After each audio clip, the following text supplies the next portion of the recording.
Halo Indobat, sahabat Indolai.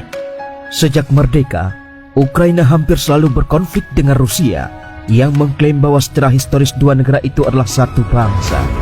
Pada Kamis 24 Februari 2022 pagi, Presiden Rusia Vladimir Putin mengumumkan invasi ke Ukraina dan segera diikuti oleh tembakan rudal ke berbagai kota Ukraina dari wilayah perbatasan. Ukraina dulunya adalah bagian dari Uni Soviet, tetapi federasi itu pecah berkeping-keping dan hanya menyisakan Rusia, wilayah terbesar yang menjadi pusat pemerintahan Uni Soviet.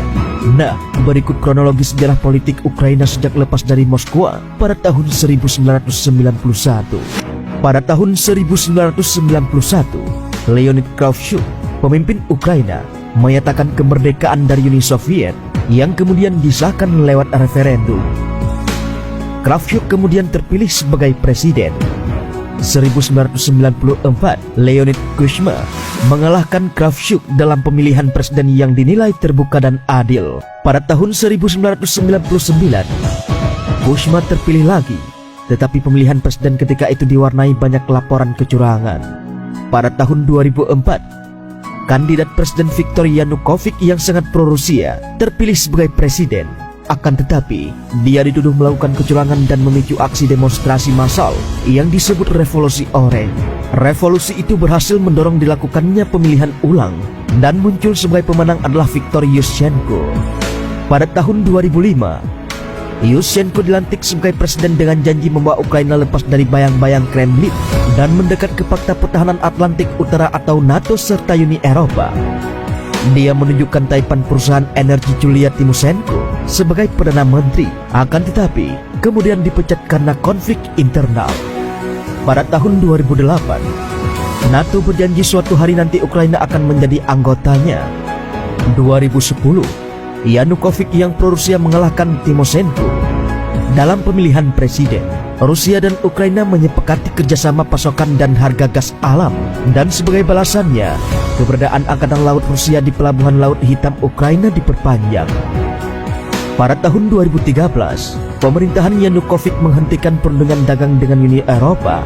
Pada November lalu, memilih menghidupkan kembali kerjasama ekonomi dengan Moskwa. Tindakan itu kembali memicu aksi unjuk rasa meluas di Kiev. Unjuk rasa yang berkepanjangan di Kiev berakhir ricuh, belasan demonstran pun tewas. Pada Februari 2014, parlemen melakukan pemungutan suara dan memberhentikan Yanukovych yang kemudian melarikan diri. Beberapa hari kemudian, sekelompok orang bersenjata menyerbu kantor parlemen di semenanjung Crimea, Ukraina, dan mengibarkan bendera Rusia.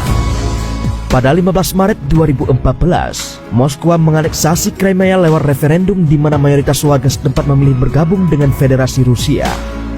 Pada April 2014, kelompok separatis pro-Rusia menyatakan kemerdekaan di Donbas, wilayah timur Ukraina. Pertempuran meletus secara sporadis di sana sampai sekarang.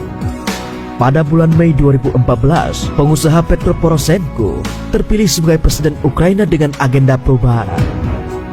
Pada Juli 2014, sebuah rudal menjatuhkan pesawat sipil MH17 milik Malaysia yang sedang terbang di Amsterdam menuju Kuala Lumpur.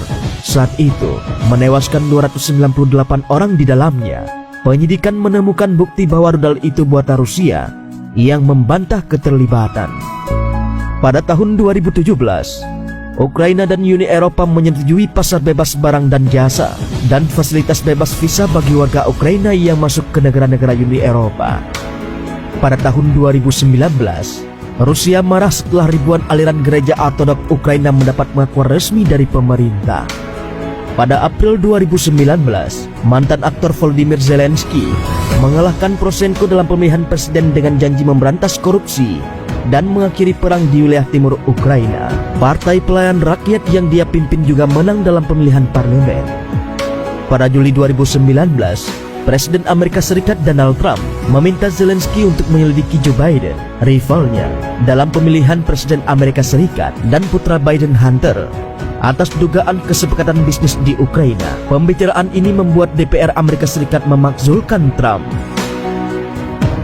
Pada Januari 2021, Zelensky meminta Presiden Biden untuk membantu Ukraina bergabung